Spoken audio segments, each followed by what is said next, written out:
Vamos a hablar con una eminencia que tenemos en la ciudad de Villa Mercedes, con una persona que es proba, ¿ve? ¿Ve cuando yo le hablo de la honorabilidad? Que debemos probar, que debe ser proba la honorabilidad de las personas. Bueno, nosotros estamos hoy ante un honorable, el doctor Jorge Rudy. Buen día, doctor, ¿cómo está usted? Buenos días, Raquel, buenos días al equipo y a la audiencia. Bueno, siempre usted tan generosa conmigo, parece que yo habría sido el discípulo preferido de la alumna, ¿no? De la maestra, ¿no? Gracias por ese concepto terriblemente exagerado y muy generoso, pero sí todo lo que dijo el doctor Favaloro. Ayer se cumplieron 18 años, ¿no? Él nace en este mes de julio, que ya se termina, los primeros 10 días.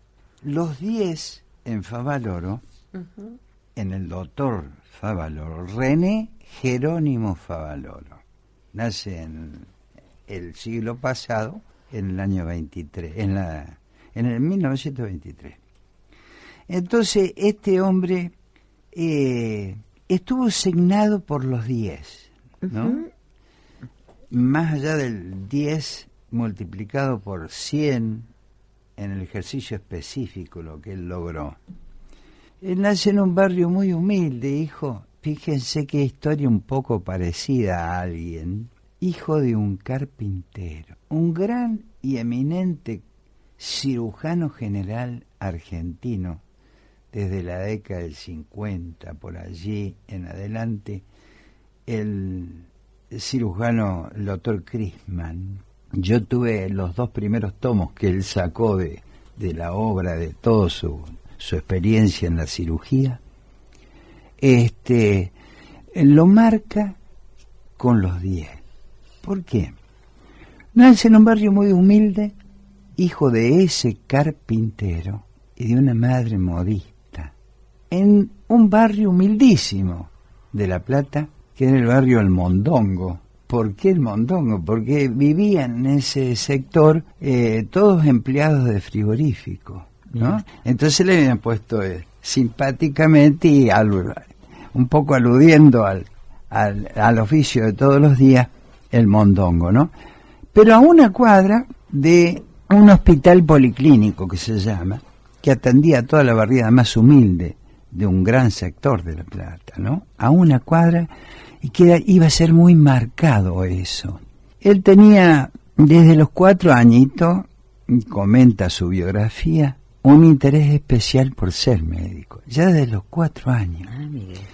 En todas las personas que se despierta esa voz de un llamado interior, así es la traducción del latín de la vocación, viene de vox, la voz de un llamado interior, que se despierta tempranamente, no le quepa la menor duda que el que dijo que voy a ser bombero, o esta chica que dijo que quería ser policía y que hoy está donando sus órganos por una muerte cerebral, en un acto de altruismo y humanización tan significativo, dan demostraciones del contenido y de la importancia del servir.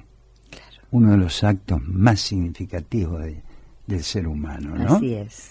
Entonces, él ya quería ser médico chiquito, tenía un tío que adoraba y que era médico también, que vivía lejos, pero él le llamaba la atención a esa persona y se identificaba un poco con él. A los 10 años, él nace en el 23, en la década del 30, los primeros añitos, ingresa al secundario, ¿sí? Y casi al final de la década del 40, en el 49, casi el 50, por eso voy marcando cada 10 años, él egresa de la Universidad de La Plata como médico. Ay, qué maravilla. ¿No? Al tercer año de estar cursando la carrera, él empieza a hacer sus prácticas médicas en el hospital vecino de su casa. Y iba y miraba a los grandes médicos de esa época, entre ellos al doctor Massey y al doctor Christman. Y siendo practicante del tercer año en adelante, el doctor Christman, como cirujano general, le enseña cómo eran todas las técnicas y los pasos de abordaje de la cirugía en general. Pero también le enseñó algo muy especial, el respeto por el paciente. En ese tiempo, en esa época, había grandes maestros que hacían también un ejercicio de la humanización significativa. Se interesaban no por saber qué enfermedad tenía ese paciente, sino cómo era el paciente ese que tenía esa enfermedad. Uh-huh. Y a partir de allí fue formándose en esa estructura de capacitación en la cirugía, ¿no? Después de estar recibido y 2 añitos más o menos, un médico donde usted dijo, en La Pampa, 3.500 almas, Arauz, en ese lugar el médico se enferma y le pide a través de un tío de él si no podía ir a reemplazarlo unos 2 o 3 meses. Ese médico tenía un cáncer de pulmón y muere. Y lo que iba a ser una estadía transitoria, 2 a 3 meses, se convierte en 10 a 12 años prácticamente de estar en ese lugar. ¿Qué hace Favaloro en ese lugar? Tenía un hermano, Juan José, que también estudia medicina y se recibe. Y una vez que se recibe, se va con él. Y arman entre los dos un trabajo rural que permite después escribir a El Médico Rural, claro, en donde baja significativamente por su acción fuera del consultorio la mortalidad infantil. Empieza a hacer que los chicos sean amamantados por sus madres. Claro. Y como había tantas vacas en ese tiempo, en esos lugares, se creían que la leche de vaca era más importante que la leche de la mamá. Entonces, a través de la alimentación materna, de los cuidados, iba rancho por rancho, los dos, a contener a la gente, a ver qué problemas tenían, por qué se enfermaban los chicos, por qué se enfermaban los grandes, y bajaron significativamente la mortalidad en ese lugar, ¿no? A tal punto que crearon un banco de sangre de donantes, ¿no? Que estaban todos anotados, clasificados, y cuando se necesitaba una transfusión de urgencia, venía directamente, lo llamaban y daban sangre y se hacían las transfusiones. Y bueno, hicieron una tarea espectacular, aparte de dar charlas y todo lo demás. Entonces, alrededor de la década del 60, y por recomendaciones de un gran maestro de él y compañero después, el doctor, un cardiólogo, un eminente cardiólogo argentino, el doctor de la Fuente, se dedicó a la cinecoronariografía, ¿no? A ver, como en una película, cómo eran las arterias del corazón, ¿no? Y él le hacía todos los estudios a Favaloro, después en la universidad y en la fundación y todo eso. Y justamente Favaloro no operaba si el doctor de la Fuente no le hacía el estudio, ¿no? Previo. Así que él le indica que en Estados Unidos, en Cleveland, una clínica especial ahí en cirugía cardiovascular, ahí podría seguir su inclinación. Él quería ser cirujano cardiovascular. Y después de 10 años en La Pampa, parte a Estados Unidos, en donde está casi alrededor de otros 10 años, más o menos 12 años. Y vuelve de allá diciendo esto: renuncia al éxito que logró en la mitad de esa década, estando allá, porque él le interesaba que en ese lugar hacían una cirugía con una venita, una vena importante, no una venita, de que hacían puentes arteriales cuando se obstruían, uh-huh, o había alguna patología que había que sortear. Él sacaba un pedazo de esa vena, veía a los otros cirujanos y la volvía a colocar y hacía como un puente. Y surge el bypass. Entonces él dijo, si esto se hace en el hígado, ¿cómo no lo puedo hacer en el corazón también? Él cambia de lugar, pero en una de esas... Y empezó a trabajar en eso, apoyado por todos los colegas de él, de ese lugar, y crea el primer puente en esa gente. Y en una avenida a Buenos Aires hay un enfermo ciego que no podía trasladarse, y el doctor de la Fuente le dice, mira, tengo un paciente especial para vos. Lo operamos ya. Y lo operó y hizo el primer bypass acá en Argentina, que ya se había hecho en la década del 50, pero en las arterias del cuello, ¿no? Uh-huh. Así que fue un rotundo éxito esa cirugía, y a partir de allí Favaloro en Estados Unidos pasa a ser un gran cirujano cardiovascular reconocido a través de eso en todo el mundo, porque era tan con sentido común lo que él plantea y resuelto significativamente en manos muy hábiles, pudo lograr establecer que todas las circulaciones de las arterias coronarias, el tratado específico de él es el tratado sobre la arterioesclerosis de las arterias coronarias, o sea, las arterias del corazón, y con una venita que colocaba de un lado al otro y obstruía, sacaba la obstrucción, ¿no?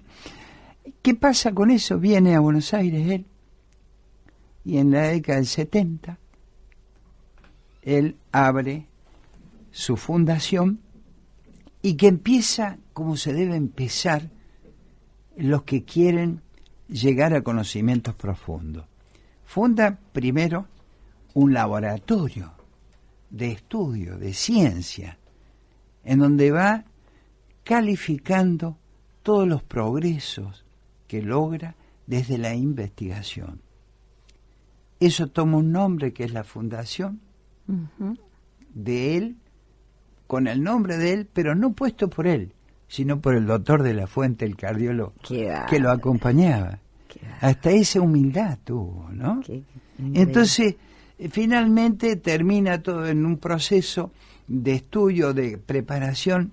En la universidad que crea finalmente, y en todo su equipo de capacitación, aparecen más de 500 cirujanos cardiovasculares formados por él en todo el mundo, y pasa a ser reconocido precisamente por su trascendencia, por su gran dedicación al estudio, pero por su gran humanidad hacia el paciente. Entonces, era todo un protocolo la entrada del doctor a las salas. Primero se acercaba al paciente junto con todos su equipo, y le daba un abrazo y un beso, o le daba la mano, pero siempre había un gesto antes de hablar sobre su enfermedad, sobre su estado. Le decía cómo se sentía, que era un placer para él poder venir a verlo y que él le diera permiso de atenderlo. Entonces, en ese momento se arma y se consolida todo lo que fue la fundación, el estudio y el tratamiento de las enfermedades cardiovasculares, especialmente las arterias del corazón con ese famoso puente, y finalmente la Universidad Favaloro. Pero en esa década, después de 10 años brillantes, 6 años pagó de su bolsillo a todo el personal que estaba allí, ¿no? Que trabajaba en su fundación. Y contrajeron deudas tremendas las obras sociales con la fundación. Al que no tenía plata era atendido gratis, pero los que tenían que pagar si no había esa famosa coima, no pagaban. Uno de ellos, y el más importante, fue PAMI. En esa época le debían 18 millones de dólares, con lo cual él veía el ocaso, el final. Y después de mandar cartas a sus amigos más significativos y no encontrar eco en la respuesta, ojalá que algún día la historia relate con nombre y apellido todos los responsables de ese óbito, ¿no? Que fue un acto de protesta en nombre de todos los médicos, ¿no? Que siempre, de alguna manera u otra, para los que tuvieron una verdadera vocación en el ejercicio de la medicina, siempre le robaron un peso del bolsillo, ¿no? Entonces, él decide a las 2:30 de la tarde del día de ayer, 18 años atrás, hacer su acto de protesta, ¿no? Y escribe una carta, pero antes de eso, un tiempo antes, él lanzó sus primeras 10 reglas de oro para todos los médicos y todo el equipo de salud de la fundación, ¿no? Y hablaba de la honestidad, hablaba de la libertad, hablaba del compromiso, de la pasión, de la equidad, de la solidaridad, de la abnegación. Es decir, el altruismo en su máxima valorización desde un acto médico, ¿no? Así que no soportó más, porque los propios compañeros, muchos de ellos le dijeron: René, déjanos que nosotros transemos, vos quedate a un lado, vos no sabés nada, nosotros somos los responsables. Y él dijo: no puedo vivir con eso. ¿Qué respuesta le puedo dar a mi gente? ¿Qué respuesta le puedo dar a mis padres que me formaron así? Así que dijo: hasta siempre, y paró su corazón. Ese acto ayer cumplió 18 años y ojalá que pueda ser escuchado, que sirva de ejemplo para muchos de todos los chicos que van a empezar a estudiar medicina, y no tan solo medicina, sino cualquier carrera para ser grande en nuestro país. Fundamentalmente basado en una utopía. Una utopía sería el respeto por la máxima calidad humana. Y bueno, Sábato dijo: bienvenida a las utopías, si toda su accionar se basa en la mejor calidad del ser humano. Eso es todo lo que tengo para decir. Nada más, de todas las cosas lindas que dijiste. Sí, creo que uno recuerda la fecha y uno todo el tiempo se pregunta si ese disparo al corazón, que fue para todos, logró algo, sí, como vos decís, ese grito de él, alguien lo escuchó en nuestra sociedad argentina, que tiene tantas cuestiones y tantos problemas. Cuando vemos a lo mejor que suceden, entre comillas, tantas cosas particulares, y este hombre que luchó, y terminó siendo la burocracia política la que lo terminó venciendo. Es increíble eso. Realmente es increíble. Desgraciadamente, ayer hubo un silencio. Claro. Ojalá que ese silencio hubiera sido en honor de él, pero fue un silencio mediático. Muy pocos se acordaron. Doctor Rudy, con todo el amor que te tenemos, muchísimas gracias. Gracias y vale recordar la fecha ayer. Gracias a ustedes. Buenos días.